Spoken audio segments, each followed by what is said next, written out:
Louts and yobs will also be targeted by the venture, dubbed Team Blackpool, with officers working together to share intelligence and harness their powers aimed at tackling the issue.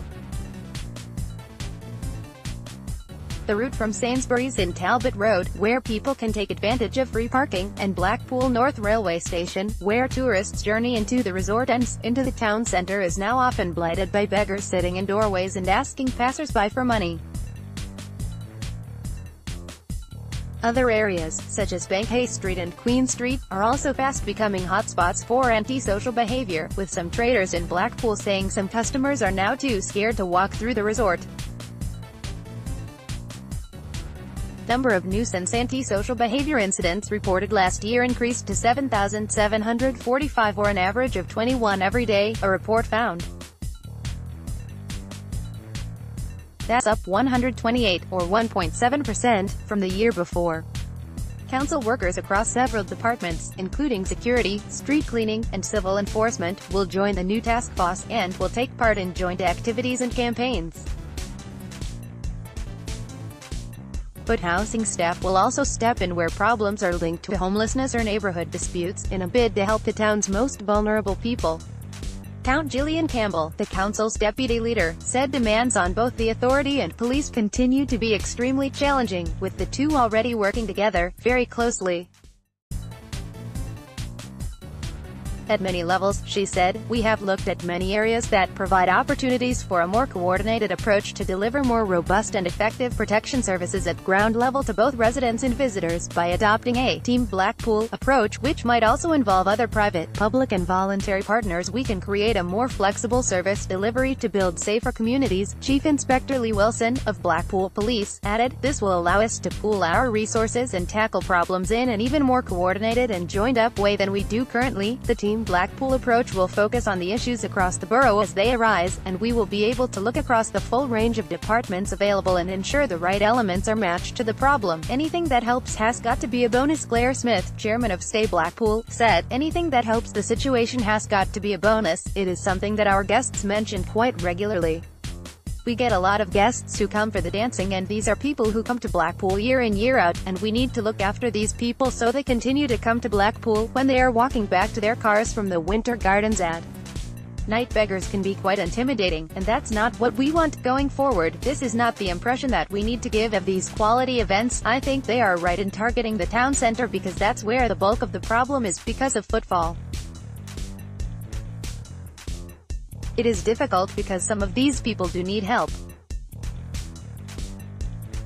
It's a difficult balance, and let's hope that between the council and the police they do have a good effect. Hotelier Charlie Doherty, chairman of the Central Blackpool Business Forum, said, on the whole, it's just the aggressive beggars who are the problem. There are some aggressive beggars, and it's a great concern when you don't give them what they want. The shop owners, when they are sitting outside their shops, should move them on, but maybe they have experienced aggression from them in the past. When hotel guests are sitting outside they are approached for money and cigarettes. It's such a trivial offense and we don't like to bring it up, but it does cause problems. Traders' concerns over safety. Traders in Blackpool recently voiced their concern over the safety of the town centre and the future of their shops. One said their business has to keep its Church Street doors locked during business hours to stop smash and grab thieves, while another said their customers are often too frightened to shop in the resort. It came just months after bosses at Ethan Hull Salon in Topping Street said they were quitting the town centre after a raid by burglars, saying Blackpool is now too scary for female customers. The burglars, who fled with armfuls of GHD hair straighteners, were never caught. Serge Smart from Mankind, a designer menswear shop that has been open for nearly 30 years, said his main concern is the wrong type of person in the town centre. A lot of my customers are frightened to go into town, he said. Until we sort out the drink and drugs problem, nobody will come. People used to come from Manchester and Leeds to shop in Blackpool.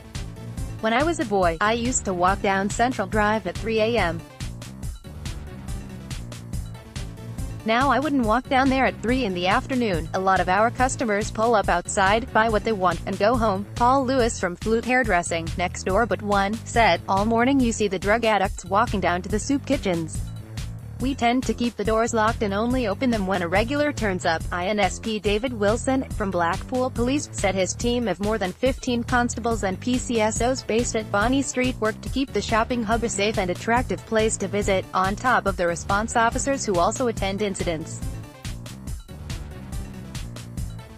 He said, "We hold twice-weekly multi-agency operations around the town centre, aimed at combating antisocial behaviour and signposting the vulnerable to services. On top of patrols that take place daily, we will shortly be opening a new operating base within the town hall, with the police station set to move from Bonny Street to Martin, with a public enquiry desk on Clifton Street. We are committed to finding new approaches to combat drug dealing and antisocial behavior, and we have embedded a team of new officers within the team to tackle long-term issues such as street sex work, begging and vulnerability. We rely on community intelligence to tackle drug dealing, and as demonstrated on our recent week of action around Claremont, we will act when that intelligence is available. Need help?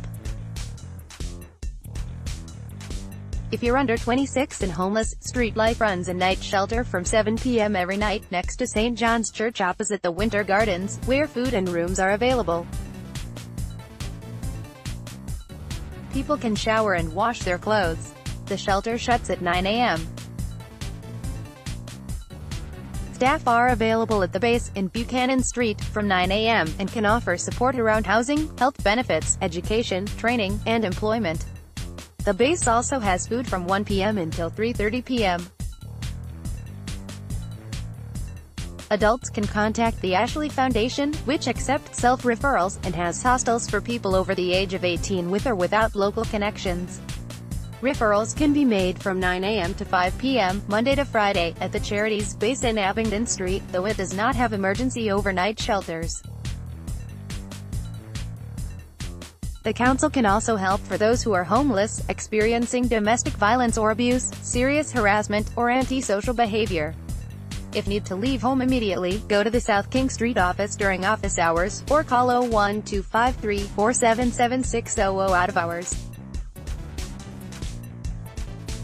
The authority has 2 emergency shelters, Elm House and Derby Road for people 24 and under, and Vincent House in Furnace Avenue for those who are older. If you have identified a rough sleeper, you can call 01253-477-7908, or email interventionsupport@blackpool.gov. UK people are being put off. Maxine Callow warned earlier this month that aggressive beggars were deterring people off going to Blackpool town centre, but Count Gillian Campbell replied powers were being used to move beggars on, and last year 77 problematic individuals were removed from the town. Count Callow said, "There is one woman who is very aggressive, going up to people, and she has been here about a year. When people encounter all these beggars, they are not going to come back. People at the north end of Blackpool prefer to go to Cleveleys than come into Blackpool, and people in the south end can go into St. Anne's." Blackpool Council's Tourism, Economy, and Resources Committee Chairman, Count Peter Hunter, said the resort's problem was not as bad as many other towns and cities. He said, "I go into Preston 2 days a week and on one occasion counted 11 or 13 beggars in one area. To me, that city centre is significantly worse than Blackpool."